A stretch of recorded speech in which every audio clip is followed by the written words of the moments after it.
Hey guys, welcome back to TechMan. Today, let me show you how to send ACH payment with Wells Fargo.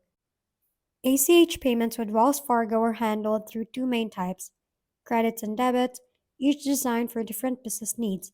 ACH credits, commonly known as direct deposits, allow you to push funds from your account to an employee or vendor by first gathering their banking details, then submitting the payment through Wells Fargo Business Online or Commercial Electronic Office.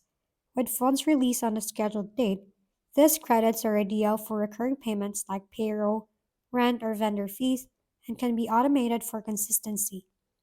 ACH debits, on the other hand, pull funds from your account with your authorization, where the receipt initiates the transaction after you provide your banking information.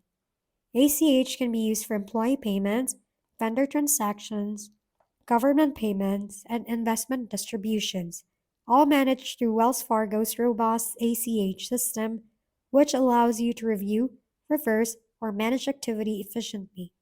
To get started, business can work directly with a Wells Fargo banker to understand enrollment, limits, fees, and setup options tailored to their needs. If we've been helpful, kindly give us a thumbs up and don't forget to hit the subscribe and bell button for more contents. For any questions and suggestions, comment down below.